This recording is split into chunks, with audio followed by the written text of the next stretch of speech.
Nomor DPT 56 atas nama MI Fadilah Sinulinga.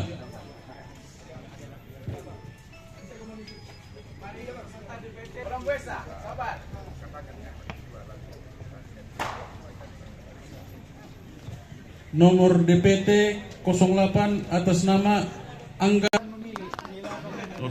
Penyelenggara, apabila ini saudara Antori, dia atau juga ketua menyampaikan kepada bersangkutan agar dapat menunggu nanti jam 12.00 datang kembali ke TPS untuk menyampaikan hak memilihnya. Ya. Idealnya yang menyampaikan rusak atau keliru coblos yang bersangkutan, ya, tidak usah dibantu oleh petugas.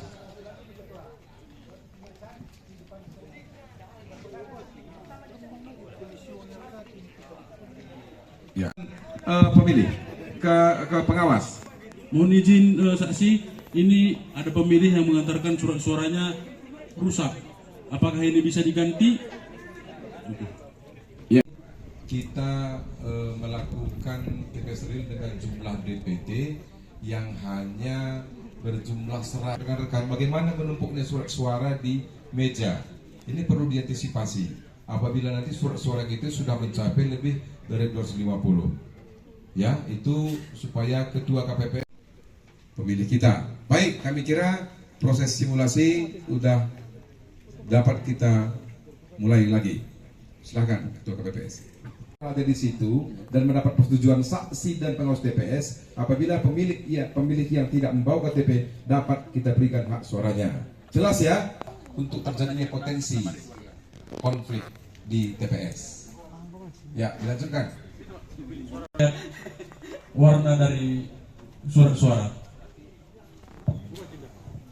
KPPS sudah memastikan bahwa surat suara. Ya, hari ini KPU Kabupaten Karo melaksanakan kegiatan yaitu simulasi TPS real, pemungutan dan penghitungan suara untuk pemilu 2024. Ini merupakan lanjutan atau yang kedua kali kita lakukan. Ya, artinya dengan mengadakan simulasi TPS real yang kedua kali ini, kita melakukan ini dalam rangka pemantapan, ya, khususnya bagi penyelenggara yaitu KPPS yang sudah terbentuk dan dilantik beberapa hari yang lalu. Kita berikan penguatan, pembobotan agar mereka lebih siap ketika mengikuti simulasi ini. Mereka semakin lebih paham lagi di luar daripada aturan-aturan yang sudah kita sampaikan secara teoritis atau regulasi. Mereka akan bisa lebih paham lagi, dapat melihat situasi nantinya di pelaksanaan atau di lapangan itu melalui simulasi ini akan lebih efektif seperti itu. Ya, artinya kita di sini pertama dulu kita ingin memperkuat fungsi atau tugas daripada masing KPPS, dan kemudian setelah kita lakukan tadi memang bermunculan beberapa potensi persoalan-persoalan dan perlu pemahaman lagi terkait misalnya masalah adanya pemilih itu yang tidak membawa salah satu bagian yang harus mereka bawa pada saat pemilu, seperti misalnya C pemberitahuan memilih dan juga KTP. Nah, perlu saya tegaskan bahwa ini juga himbauan kepada masyarakat agar nanti pemungutan suara dan penghitungan berjalan dengan lancar.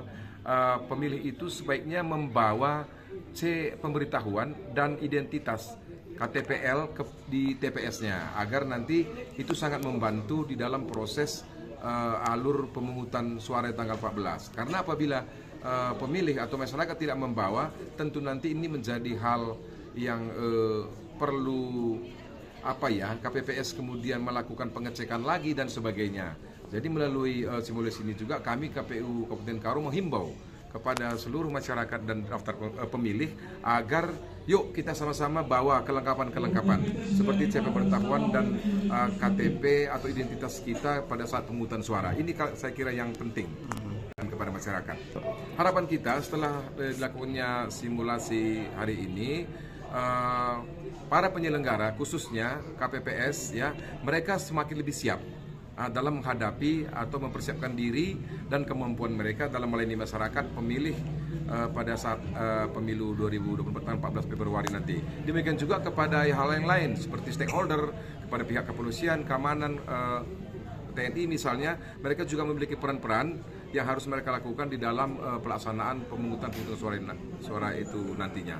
Saya kira itu semua komponen, terlebih juga masyarakat yang sebagai pemilih, mereka akan memahami bagaimana tata cara alur yang ideal sehingga nanti dalam pelaksanaan pemungutan suara itu dapat berlangsung aman, tertib, lancar, dan penuh kedamaian dan tentu sukacita, seperti itu. Download Tribun X sekarang, menghadirkan lokal menjadi Indonesia.